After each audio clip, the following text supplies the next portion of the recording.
We will now move to item number 13, update from the manager's office.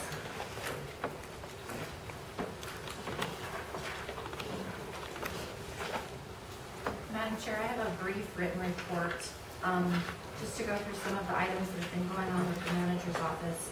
We did receive notice from the state land office that they are suspending the free fuel wood program on the state lands due to high cost and fire danger. I did draft a letter to Commissioner Powell in opposition of suspending that program since we have so many residents who make their living cutting firewood, and we have many who use firewood as a heat source, and obviously the fire hazard that leaving dead wood on state land causes.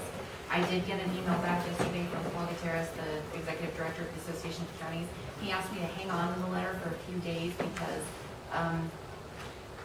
Commissioner Anaya, Mike Anaya with the State Land Office is meeting with the association regarding keeping up with this program and trying to contact the local fire departments to help with administering something. So I'm going to hang on to that for a few more days until we get some feedback as to what's going on with the State Land Office. But evidently they've had an uproar of the counties who are opposing this suspension of the program.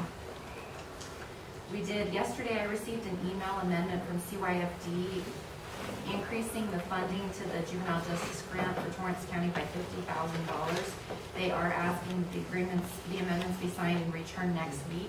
So I have them. I would like council to review them, and if they're acceptable, then I plan to sign them, and I will put them on the next agenda for ratification because of the time crunch. We did receive 5 proposals for architectural services for the Mountain Air Family Health Clinic expansion project, which is the 2011 CDBG project. 4 were acceptable proposals.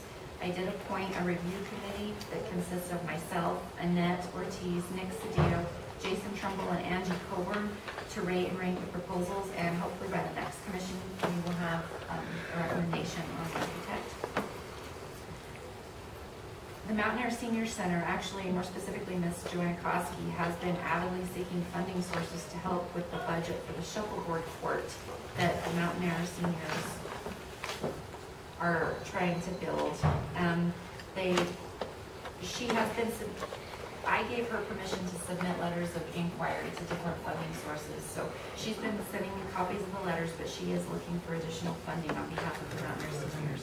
And Mr. Tichet from Magnum Steel Buildings has given us a proposed drawing of the addition, and he's going to help us get some specifications so we can advertise for bids, and that will help us identify what the true cost of the addition is going to be. I do have a draft environmental assessment for the establishment of low altitude training for Cannon Air Force Base in my office if anyone's interested in reviewing it.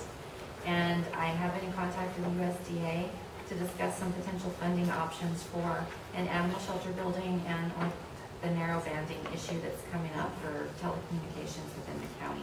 And after I get to meet with Martha, I will hopefully have some more information for the commission. And unless you have any specific questions of me or my office, that's all I have.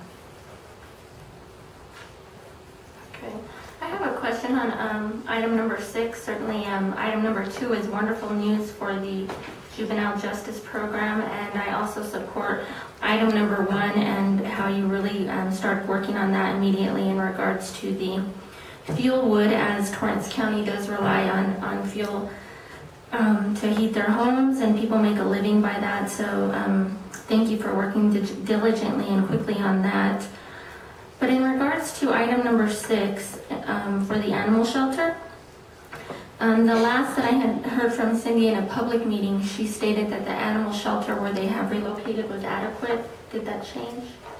They are full, and winter's coming, and 6 of the kennels are outside, so we're a little bit concerned about if the animal population stays high, what are we going to do with those animals, the overflow that we have outside right now? As long as the weather stays nice, I don't think there's a problem, but if it gets cold, I don't know that we're comfortable keeping animals in steel kennels outside. Okay. So she, and her comment to me was that they would be perfectly happy to stay where they're at forever. I have not had this conversation with anyone else who occupies space at on that property, but if she had a small building to put an overflow of animals in, she'd be happy staying there forever. So this is something that maybe we can look at an addition, not an entirely new building. Yes, sir.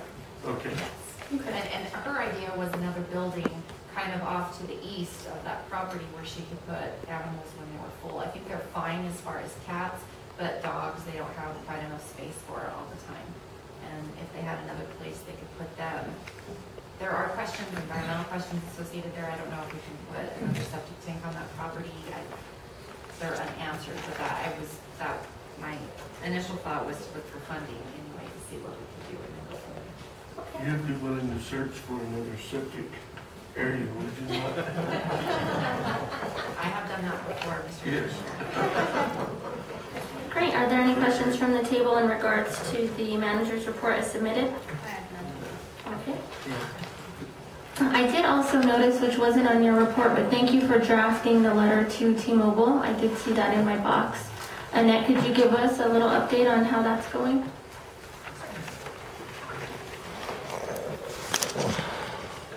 I received a phone call, or Joy received a phone call from the local engineer here in New Mexico. I called him back on Thursday. He took quite a few addresses of some of our employees, so he can go to those specific addresses and kind of figure it out. It's nice to talk to somebody who actually lives here and knows the terrain, and when we're talking about mountain towns and not having service, what that actually means.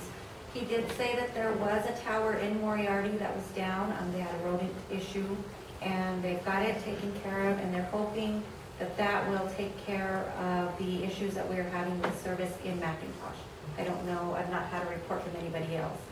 They are also sending us 2 test phones to try out again, and they're just working with us some more. So we're moving forward on that. But Okay, I know Martin still hasn't really had service. Did they port his number back to Plateau? they did not. I've not asked them to do that either. I'm sorry. Okay, because it's difficult, especially where he's concentrated his area. I can't get through to him a lot, and so if we could still really work on that, if he can get with you and you guys can figure out what needs to happen. The other option, just in case that everybody has overlooked it, is that there's always someone in the office, and Trish can usually get him on the radio if you need him, and he can get back to you as soon as he does get somewhere, because I know that there's lots of times that they don't have service at different places, but Trish can usually always get them on there.